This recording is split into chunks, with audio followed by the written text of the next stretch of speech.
예수 계신 곳 나 밝히 알아듣게 또 들려주시오.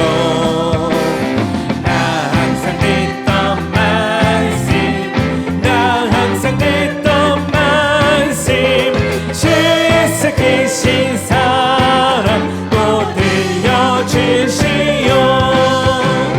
아침에 있을 밤시 사라짐까지 내 기억 부족하여 늘 잊기 쉬우니 잘 알아듣기 쉽게 늘 말해주시오. 날 구속하신 사랑 또 들려주시오. 아멘. 나 항상 듣던 말씀 나 항상 듣던 말씀 주 예수 계신 사랑 또 들려주시오. 주 예수 나를 위해 이 세상 오셔서 날 구속하신 일에 말하여 주시오. 나 같은 사람 위해 주 보혈을 였네. 이 복스러운 말씀 또 들려주시오. 함께 나 항상 듣던 말씀 나 항상 듣던 말씀 주 예수 계신 사랑 또 들려주시오. 이 세상 어떤 영화 날 미혹할 때에 주 예수 계신 사랑 늘 들려주시오. 천국의 빛난 영광 내 눈에 비칠 때 주 예수 크신 사랑 또 들려주시오. 나 항상 듣던 말씀 나 항상 듣던 말씀 주 예수 크신 사랑 또 들려주. 다시 한번 주님 앞에 나 항상 듣던 말씀 나 항상 듣던 말씀 주 예수 계신 사랑 또 들려주시오. 주 예수 사랑 기쁨 내 맘속에 내 맘속에 내 맘속에 주 예수 사랑 기쁨 내 맘속에 내 맘속에 있네. 나는 기뻐요 정말 기뻐요 주 예수 사랑 기쁨 내 맘에. 나는 기뻐요 정말 기뻐요 주 예수 사랑 기쁨 내 맘에. 이제는 정죄 없네 예수 안에. 아멘. 예수 안에서 이제는 정죄 없네. 예수 안에서 없네. 나는 기뻐요 정말 기뻐요 주 예수 사랑 기쁨 내 맘에. 나는 기뻐요 정말 기뻐요 주 예수 사랑 기쁨 내 맘에. 이제는 해방됐네 예수 안에서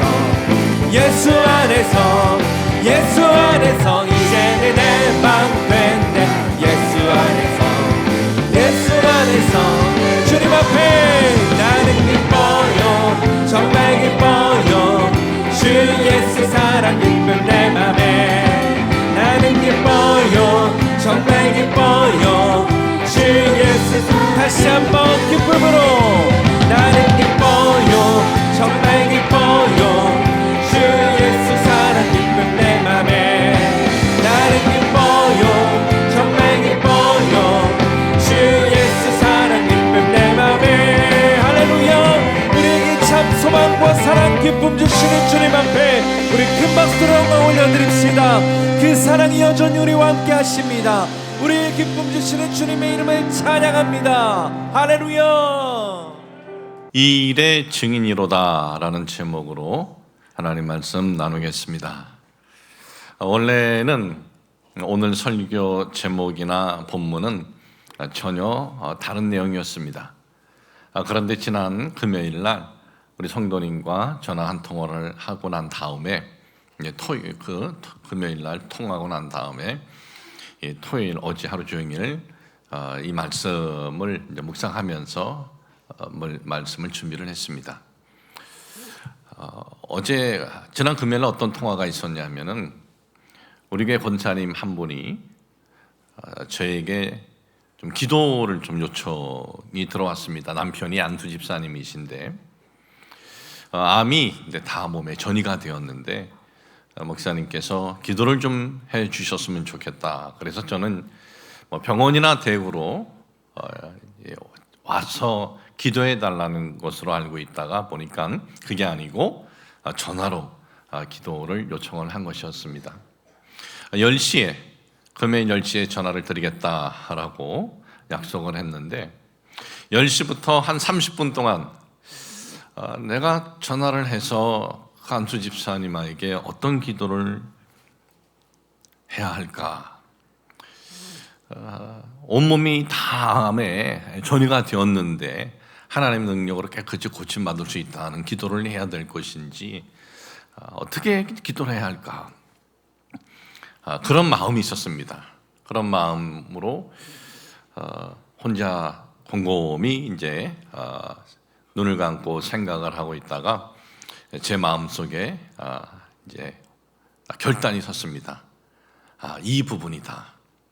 이것은 그 안수 집사님뿐만 아니라 저 자신에게도 이 부분에 대해서 필요한 내용이고 또 우리 성도님들에게 필요한 내용이다. 그것은 복음의 본질이 뭐냐? 우리가 왜 그리스도인이 되었고 우리가 왜 하나님을 섬기는가? 이거에 대한 이 기도를 드려야겠다 해서 기도를 했습니다. 그리고 권사님이 이제 받으셔서 안수 집사님 바꿔주어서 안수 집사님 우리 이제 기도하는데 하나님 나라에 대한 우리가 소망을 가집시다. 하나님께서 그 집사님을 치료해 주실 수도 있고 그렇지 않을 수도 있지만 우리에게 정말 중요한 것은 하나님 나라에 대한 소망입니다. 하나님께서 집사님 마음의 두려움, 이 불안이 아닌 하나님 나라의 소망으로 채워 주옵소서. 마음의 평강이 있게 하여 주옵소서. 그렇게 기도를 드렸습니다. 오늘날 우리 사회는 100세 시대다 그래요. 100세.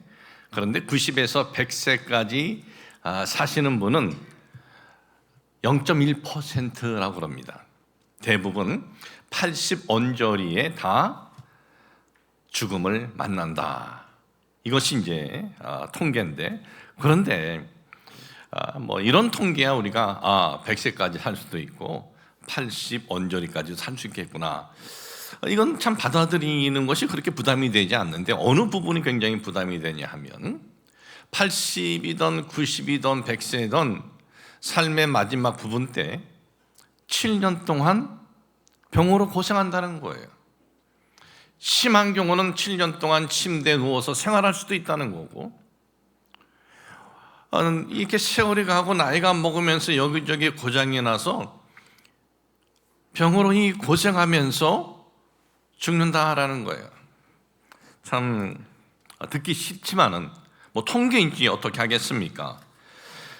그리스도인들은 정말 아프지도 않고 하나님 잘 섬기고 살다가 세상 떠날 나이가 되었을 때 하나님의 부르심을 받는다라고 하면은 얼마나 좋겠습니까? 그런데 그리스도인들도 이 부분은 예외가 아닙니다. 우리들 중에 어떤 분은 어떤 큰 아픔 없이, 고통 없이 마지막 삶을 마감할 수도 있고, 그러나 어떤 분은 사고로 갑자기 세상을 떠날 수도 있고, 또 어떤 그 고통으로 앓다가 세상을 떠날 수도 있습니다. 그런데 대부분 어떤 그 생각을 갖고 있냐면은 아프지 않고 평균 수명의 나이가 되어서 세상을 떠나는 사람은 하나님께서 복 주신 사람이다. 그런데 어떤 사고로 갑자기 세상을 떠나거나 또는 병으로 고통받고 있다가 하나님의 부르심을 받은 사람은 하나님으로부터 복을 받지 못한 사람이다. 그런 이상한 생각들을 많이들 갖고 있어요. 그건 성경적인 생각이 아닙니다. 성경에서 말씀하고 있는 복의 기준은 그런 게 아니에요. 성경에서 말씀하고 있는 복의 기준은 우리가 인생을 살아갈 때 예수 그리스도를 믿고 구원받고 살았느냐 그렇지 않느냐, 이것이 성경에서 말씀하고 있는 복의 기준이에요. 어떻게 죽음을 맞이했느냐, 이것이 기준이 아닙니다. 중요한 건 우리가 이 땅에서 살아갈 때 하나님에 대한 믿음, 그리고 그 하나님께서 예비해 주신 나라에 대한 확신입니다. 다시 말해서 우리의 육체의 장막은 병 없이 갑자기 하나님의 부르심을 받을 수도 있어요. 또는 어떤 사고로 부르심을 받을 수도 있고, 또는 병으로 고통을 받다가 하나님의 부르심을 받을 수도 있지만 그것이 끝이 아니다. 그것이 다가 아니다. 부활하신 우리 주님과의 만남에 대한 믿음, 그 하나님께서 예비해 주신 그 파라다이스, 천국에 대한 소망, 이 확신을 갖고 살아가는 것, 이것보다 더 중요한 것은 없어요. 여러분, 기독교의 본질, 아니 복음의 본질은 뭡니까? 복음의 본질은요, 예수 그리스도의 십자가 대속이 바로 나의 죄를 구속해 주시기 위한 대속이고, 그리고 그 예수 그리스도를 내가 믿음으로 나는 죄로 인해서 영원한 사망, 영원한 형벌을 피할 수 없는 존재였는데 구원받아서 하나님의 백성이 되고 하나님께서 예비해 주신 나라가 바로 우리가 마지막에 갈 장소다라는 믿음과 확신을 갖고 있는 것, 이것이 기독교의 본질이요 복음의 본질인 것입니다. 그런데 문제는요 뭐냐, 정말 성경에서 선언하고 있는 그 약속을 우리가 믿느냐, 이거예요. 문제는 예수님께서 공생의 사역 기간에 하신 말씀을 우리가 정말 믿느냐, 이거예요. 예수님의 선포를 우리가 믿느냐, 이거예요. 저는 오늘 우리 성도 여러분들에게 정말 믿어도 되겠구나, 정말 이건 믿을 수 있는 근거 있는 거구나, 그냥 무조건 믿으세요 이것이 아니고 정말 근거 있는 이런 근거가 있구나, 그런 확신을 가질 수 있는 말씀을 드리려고 합니다. 그 첫째는 오늘 증인이 되었다라는 이 글귀를 통해서 그 의미를 말씀을 드리려고 합니다. 오늘 읽어드린 이 본문에 있는 말씀은 예수님의 제자 베드로가 예루살렘에서 한 설교예요. 예루살렘에서 한 설교의 핵심 내용은 뭡니까? 우리가 살고 있는 이 지역에서 죽었던, 십자가에 죽었던 그 예수가 부활했다라는 거예요. 이게 설교의 핵심이에요. 그러면서 그렇게 외친 것으로 끝나는 것이 아니에요. 우리가 이 일의 증인이라 그랬어요. 증인. 여러분, 우리는 증인하면 우리가 갖고 있는 증인이라는 의미와 그 시대 그들이 갖고 있는 증인이라는 의미는 완전히 다릅니다. 저들에게 있어서 증인이란 뭡니까? 증인이라는 것은 내가 본 것, 그것을 있는 그대로 사실을 진술하는 거예요. 내가 보고 들은 것, 있는 그대로 사실을 진술하는 것. 그런데 저들에게 있어서 이 증인은 뭐냐? 자기가 증인이다 그래놓고 허위를 증인 쓰면은요, 위증을 하면, 그것이 밝혀지면은 사내들인 공회법 제5항에 뭐라고 되어 있느냐 하면 위증이 밝혀지면은 그것은 사형이다 그랬어요. 아주 중대한 범죄 행위예요. 그러니까 본문에서 우리가 증인이다라는 이 단어가 그런 아주 확신 있는 단어였다는 거예요. 근데 증인이라 하는데 또 어떤 증인이에요? 사내들인 공회에서 예수님을 세워놓고 당신은 죄인이요, 당신은 유죄요라고 한 그들에게 외친 건 뭡니까? 십자가에 죽었던 그 예수가, 그 예수님이 부활했다는 거예요. 다시 살아났다는 것입니다. 이 사내들인 공회에서 예수님을 십자가에 사형 선고를 하고 빌라도 총독으로부터 재가를 받아서 이것을 처리했는데, 집행을 했는데, 바로 그분이 다시 사셨다. 그리고 우리가 증인이다. 이거 위증이면 우리가 그에 대한 우리가 벌을 받을 수 있다. 이런 확신을 가지고 외친 거예요. 이것이, 이 문장의 메시지가 여러분 바로 그런 의미의 메시지였다는 것입니다.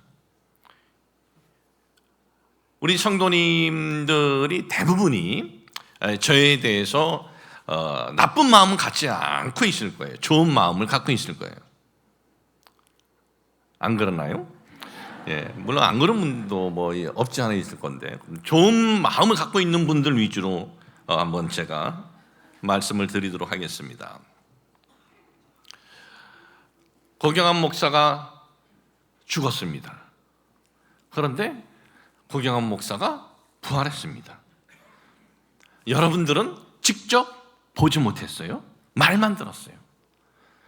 말만 듣고 이거에 대해서 증인 서 주십시오라고 했을 때, 만약에 이것이 위증이면은, 그 시대처럼 똑같이 위증이면은 사형에 해당하는 범죄라는 법의 환경이라면 여러분들 어떻게 하겠어요?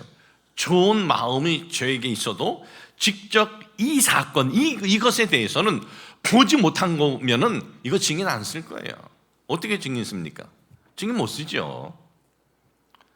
그러나 이런 때는 증인을 여러분이 서줄 수 있어요. 여러분이 직접 봤으면, 죽은 걸 직접 봤습니다. 그리고 다시 산 걸 직접 봤어요. 그러면 여러분들이 사형 아니라 정말 가문이 패망을 한다 그래도 이건 사실이요 하고 증인을 서줄 수가 있다는 거예요. 그러니까 베드로의 이 설교는 뭐냐? 예수의 부활이 사실이 아니면 우리가 다 죽임을 당해도 괜찮다라는 거예요. 그만큼 예수의 부활에 대한 확신 정도가 아니고 자신들이 직접 보았기 때문에 이런 선언을 할 수 있었다는 거예요. 그래서 예수님의 부활에 대해서, 이 부분에 대해서 우리들이 직접 보지는 못했지만은 이런 내용들을 통해서 이 사건은 정말 실제 있었구나라는 확신을 가질 수 있는 사건 중에 하나예요, 이것이. 그리고 이 부활의 사건, 우리가 증인이 되었다, 이것은 단순히 죽었다가 살았네, 이게 아니에요. 그분이 공생의 그 기간에 하셨던 말씀은 다 진리라 이거예요. 그리고 성경에 말씀하고 있는 이 말씀들이 진리라는 그러한 확인을 시켜주는 것이 바로 이 예수 그리스도의 부활이라 이거예요. 두 번째는, 자, 그러면 그리스도라 하는 예수님은 성경 속에만 등장하는 인물이냐? 이 부분이 굉장히 중요한 겁니다. 왜냐하면 우리가 대부분 예수님이라는 분에 대해서 우리가 어디서부터 알기 시작을 했냐면 이 성경에서부터 알기 시작을 했어요. 그래서 성경을 공격하는 사람들이 있습니다. 성경을 공격하는 사람들이 하는 얘기 중에 하나가 예수는 실제적인 역사적 인물이 아니다 이거예요. 예수가 실제 역사적 인물이 아니면 이 성경은 이거 거짓이 되는 거죠. 사복음서 예수님의 생애에 대한 것이 거짓이 되는 거예요. 그렇기 때문에 실제 인물이 아니다 하는데, 실제 인물이 아니냐? 실제 인물 맞습니다. 역사 속에 실제 있었던 인물이 맞습니다. 그 역사 속에 예수라는 분은 실제 존재했던 인물이다라는 것을 하나님을 섬기지 않는 이들, 성경을 믿지 않는 이들도 이에 대해서 반박을 하는 학자들은 그렇게 많지 않아요.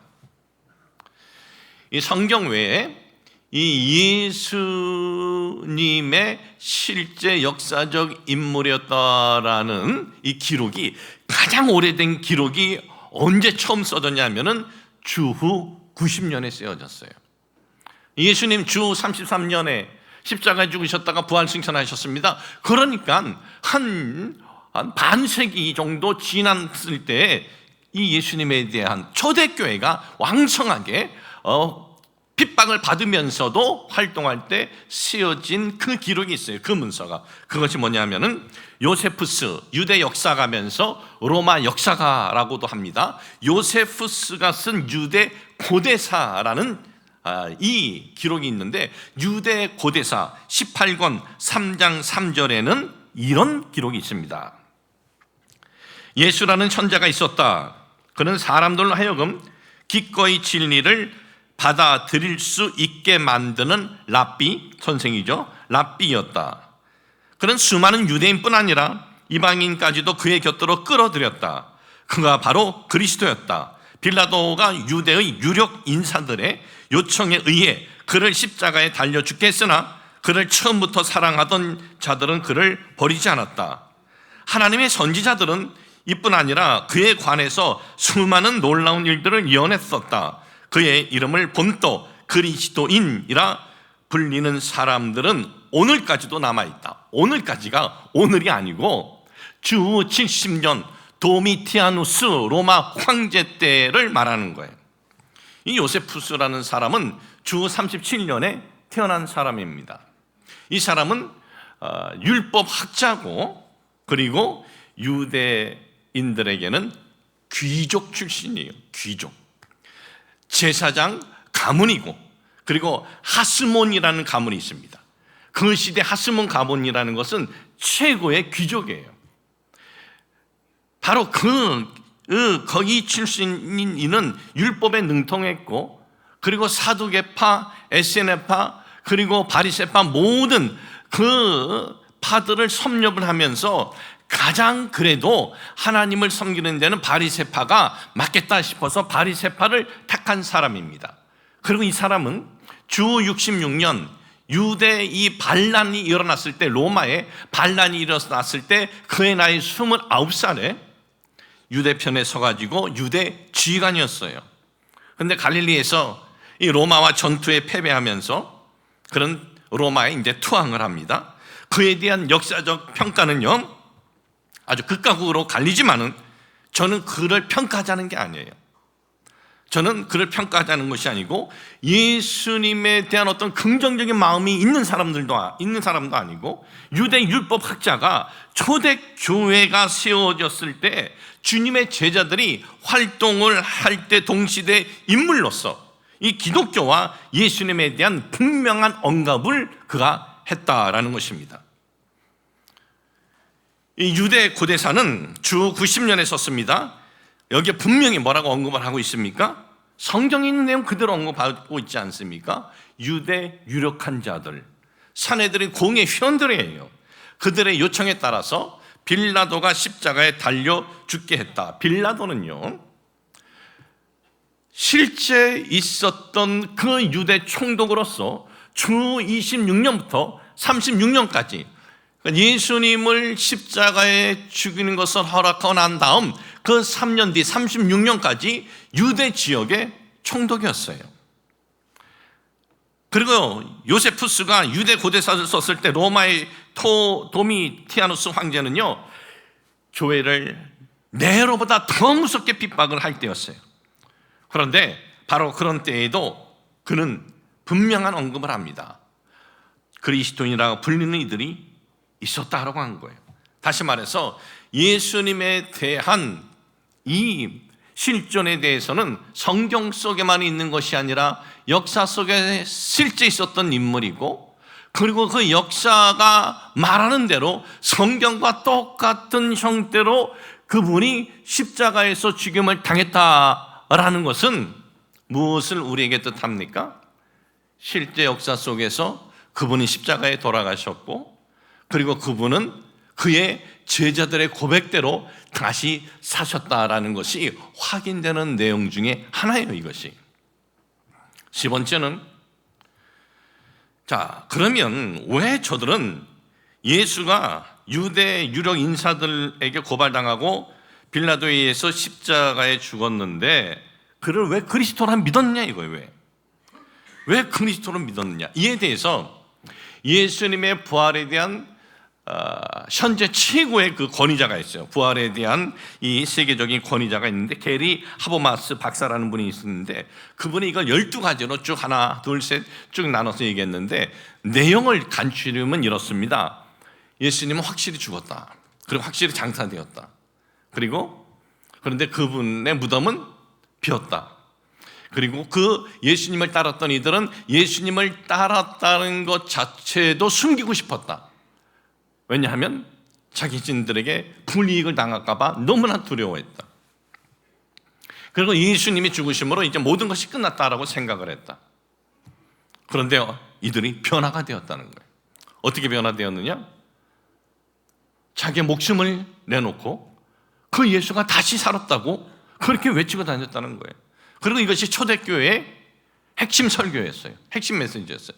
이것으로 인해서 초대교회가 시작이 되었고 이것으로 인해서 일요일 날 그리스도를 예배하게 되었다라고 그가 12가지를 나눠서 얘기를 합니다.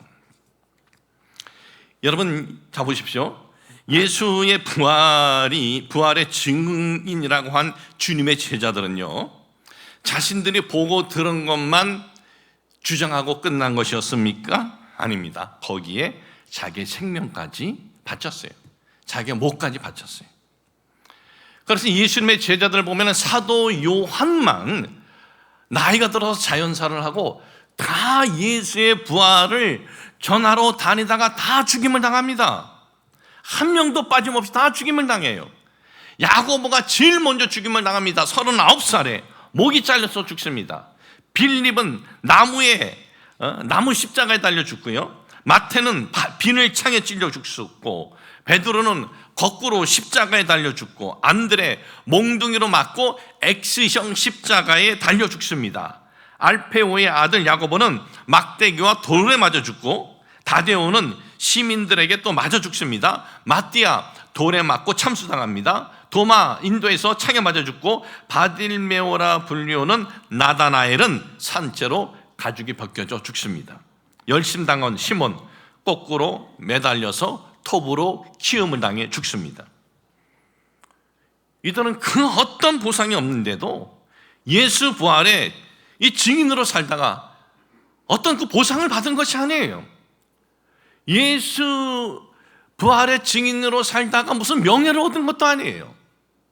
집을 얻은 것도 아닙니다. 처참하게 죽임을 당한 거예요. 어떻게 이런 일이 있을 수 있어요? 제자들 중에 한두 명도 아니고 전부 다?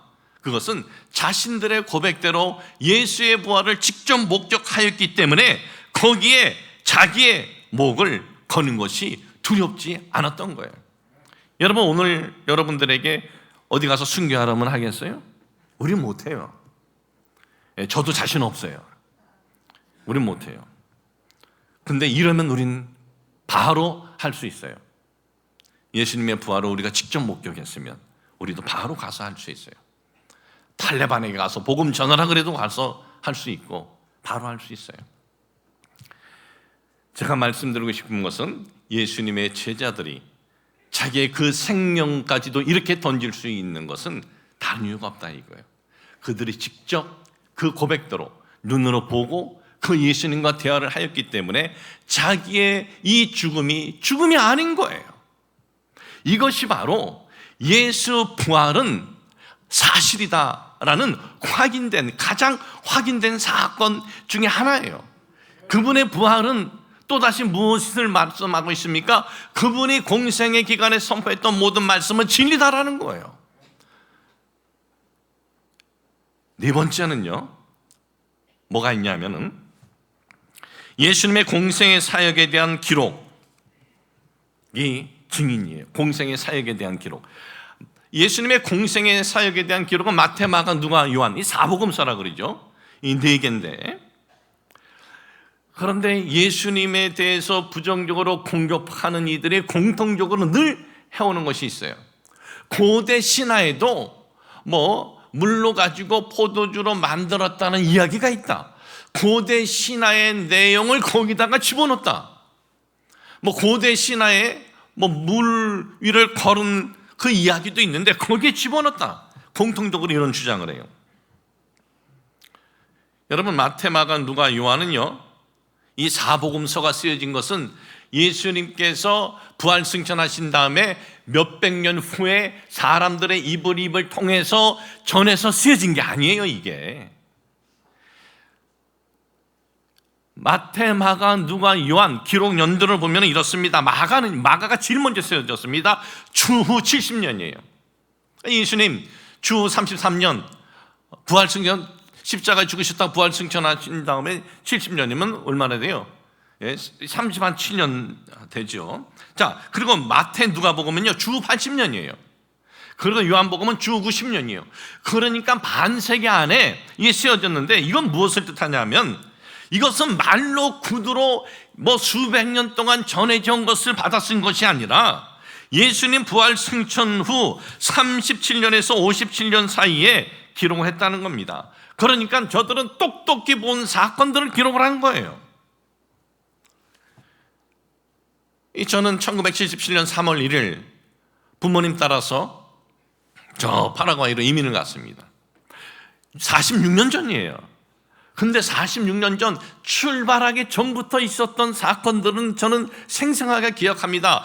그 당시 저는 중학교 2학년인데도 기억이 나요.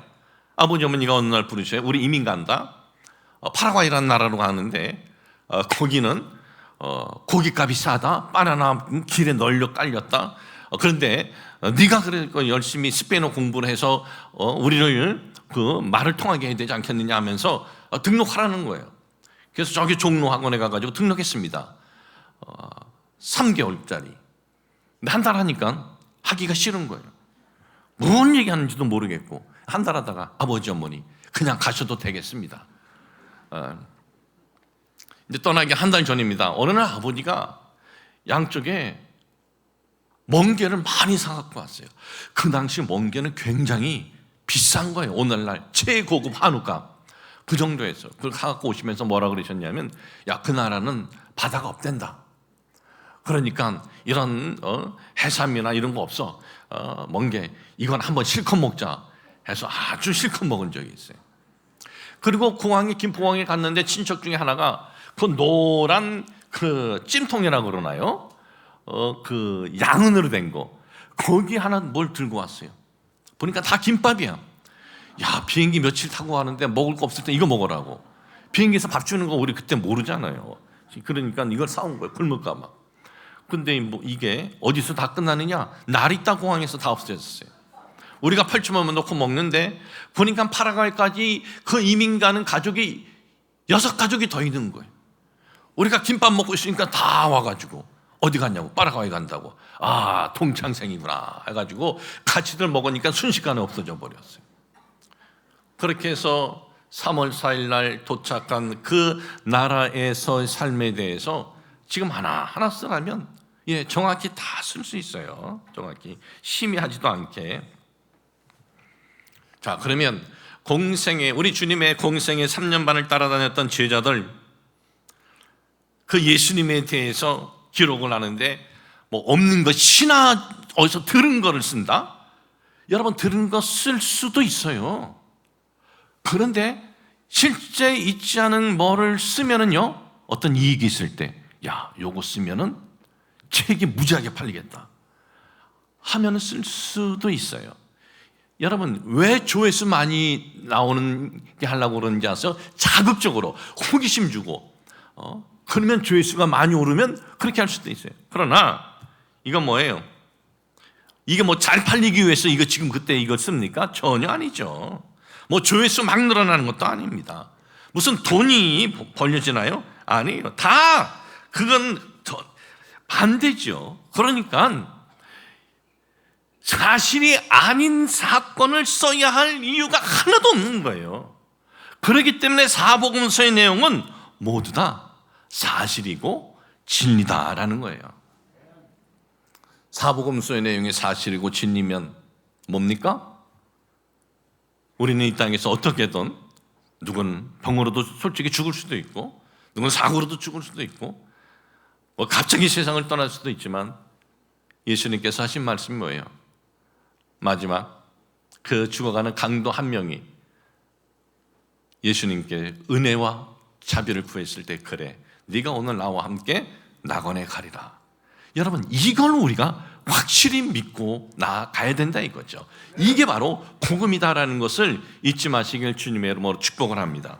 마지막은요, 이 사도 바울이라는 인물에 대해서는요, 그 누구도 실제 존재했었던, 역사 속에 실제 있었던 인물이라는 것에 대해서 반대하는 이들이 거의 없어요.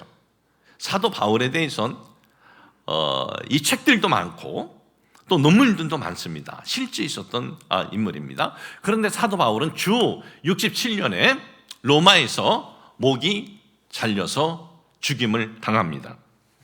그런데 이 사도 바울이라는 사람은 보면은 그 시대에 권력을 질 수 있는, 그 시대에 큰 부를 질 수 있는, 그 시대에 명예를 집을 수 있는 모든 여건을 이 사람처럼 완벽하게 갖춘 사람도 없을 거예요.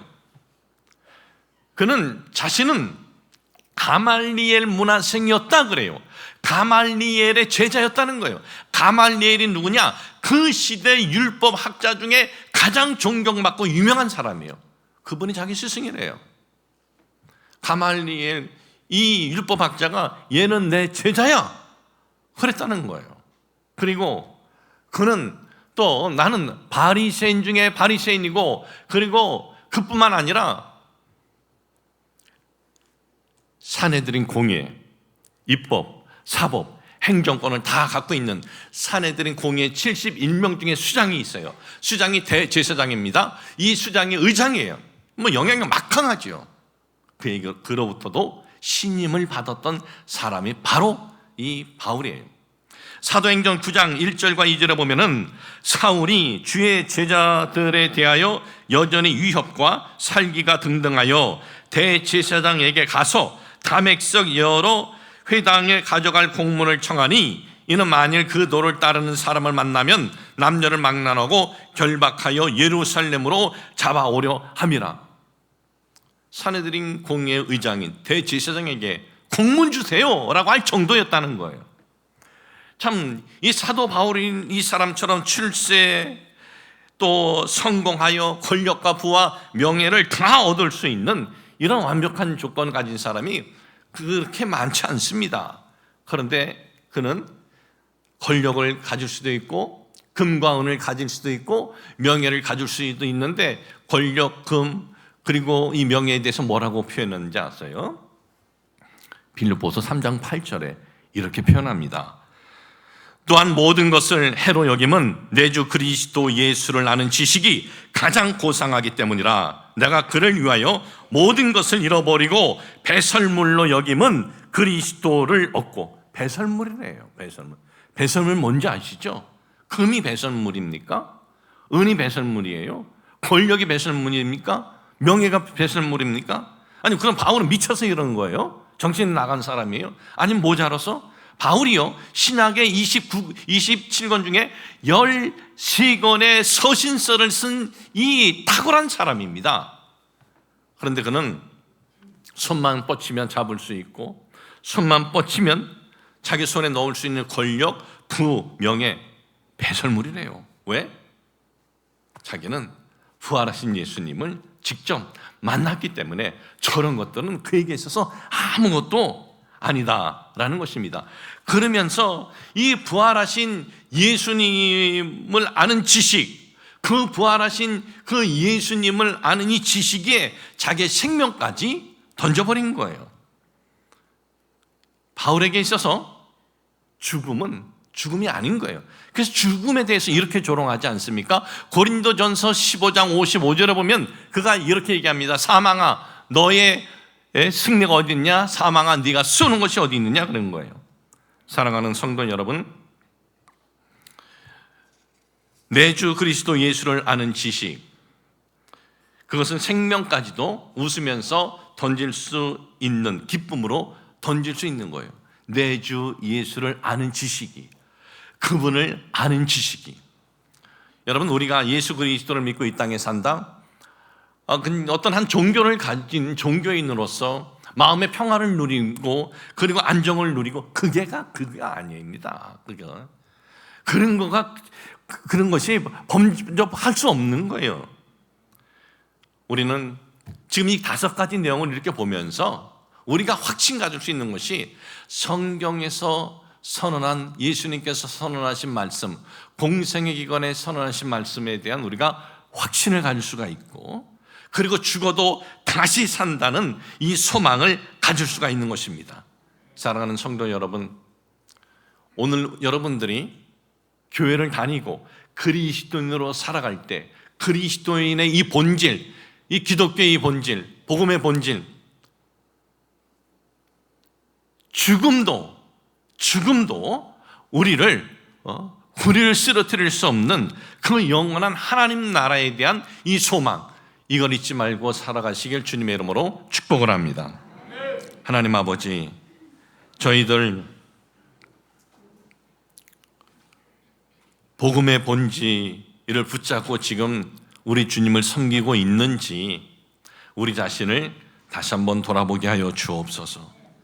예수 그리스도의 십자가 대속이 우리를 영원한 죄로 인한 형벌에서 구원받게 해주신 은혜의 사건이고, 그분이 다시 사신 것은 그분이 선언하신 모든 공생의 기간의 말씀이 진리다라는 것이 확인된 사건임을 잊지 말고, 우리가 이 땅에 살아갈 때 이 복음의 본질을 우리가 붙잡고 하나님 나라에 대한 소망을 갖고 살아가도록 도와주옵소서. 예수님의 이름으로 기도합니다. 아멘.